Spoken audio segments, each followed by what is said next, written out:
Hello, welcome back to Jew Talk. This guy asks, how do rabbis train to do circumcision? Do they have rubber training penises? Or do they use rabbis who are also doctors? Well, here's the thing. I don't know, because I don't do circumcisions or have ever trained for circumcisions. Majority of people, the profession of circumcising is called a moil. Like, the person's called a moil. And it's not that, how do rabbi, like, majority of rabbis aren't moils. It's more like moils happen to be rabbis. That's usually what it is. So, I have no clue because I don't train for that. And it's like taking a class. You know, if you never took a class on something, like, how would you know? You know, I have no clue. I have no clue how they train for it. Is Cabala a solid part of Jewish theology, or is it more of a speculation type of thing? Now, I'd say it's for sure like a part of the lore, like a part of Judaism. Like, some people will learn it, and some people will are more serious about it. But I'm pretty sure if you ask any Jew from any sect of Judaism, they'll say that, you know, Cabala is a real thing. They just don't look too much into it and things like that, because there's definitely like, you know, scriptures that involve it and things like that. If the Torah is one truth, then how can many opinions exist? Well, the Torah itself, without the interference of humanity, is technically truth. And then there's this is what I'm assuming. And then there's people that elaborate their own opinions from that. And, you know, the actual truth, something, that you don't really see till, like, Messiah comes and things like that. And overall, like, all these opinions, it's very broad for me to give, like, a specific, like, answer to that, because majority of, like, what opinions are you talking about? Because there's opinions on certain subjects, but all the opinions on it technically just mean the same thing. They're just slightly tweaked, and then there's, like, full-on different things.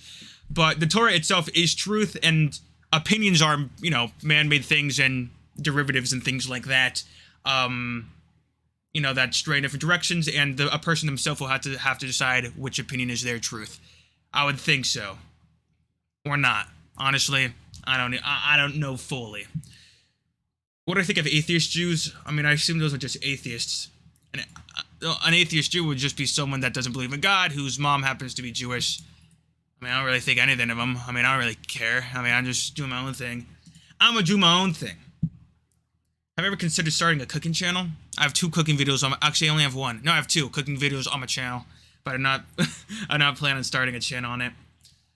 Also, going back on the Cabala stuff, because I made a video talking about if Jews worship Satan, that we worship this thing called the Moloch, which actually is pronounced the Moloch in Hebrew.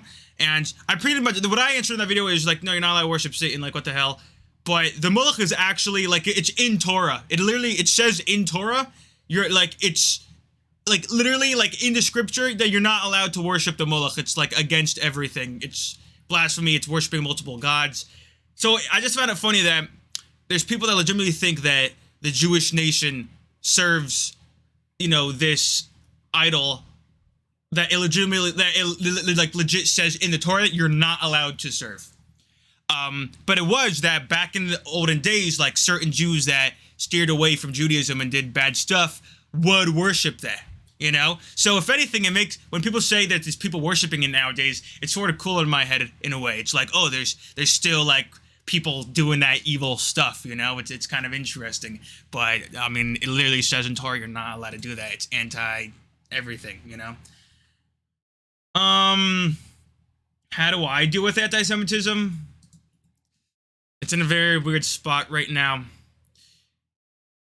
because the word has been thrown around so often that it takes away from when it actually needs to be thrown out, like, thrown to the public. Like, people have been abusing the term. So because of that, when the actual anti-Semitism happens, no one wants to hear it, because they'll just assume you're playing victim. And that's kind of a dangerous thing. And at this point in the internet, at this point online, I just don't do anything about it anymore. It's always gonna exist. You can't combat it. I'm like, and it sounds like you're giving up, and it's because I low-key kind of am. Low-key kind of am. I've realized that making videos about it and complaining about it and those types of things, it doesn't work. People that are anti-Semitic will remain anti-Semitic. That's how far gone that they are. If you make anti-Semitism videos, the only people that are going to view it are Jews who agree with you. It's impossible. It is impossible to convince people otherwise. They don't want to be convinced. And whenever I make videos talk about it, it just gathers. It brings all the conspiracy theorists together that already, hate Jews, and just uses it as like this outlet for them to just hate us even more. I tried talking about it on my TikTok, and it just gathers them together, and they just say no, and they'll ignore the answers that you give, and they just don't listen, bro. They just don't like Jews. So how do I deal with it? I deal with it like my people have been dealing with it for freaking thousands of years, which is, F it, we ball. We're just gonna continue doing our own thing. We can't. It's always gonna exist, and complaining it's just I feel like that's why. In a way, that's why we're the chosen people. In a way, without no offense. I'm thinking out loud here. That the other nations will always be against us, and it's always us that have to keep ourselves going, and it's always us that keeps ourselves successful. There's never help. It's always us bringing ourselves up against people that don't want to see us win, and when we do win, they get mad, and we only won because we worked hard to win. And just by saying that, if there's people that don't like Jews who watch this are probably gonna be pissed off. They'd be like, listen, bro. I've been seeing stuff like Hitler should have finished the job, but if Hitler because Jews are powerful now, so Hitler should have finished the job. That if Hitler never started the job, we probably wouldn't be so powerful. You made your own worst enemy. By saying that, there's gonna be people in the comments probably saying, well, actually, bro, honestly, I don't give a crap. Stop worrying about us. Majority of Jews who aren't elitists are trying to live their damn life, and they're not in the mood of your stupid comments freaking telling me that I run the world. Bro. So how do I do with it? I ball. That's how I move with it. You can't do anything about it. You just have to accept it and move on. It's always going to exist. That's what I've accepted. But I hope you all enjoyed. Literally, God bless.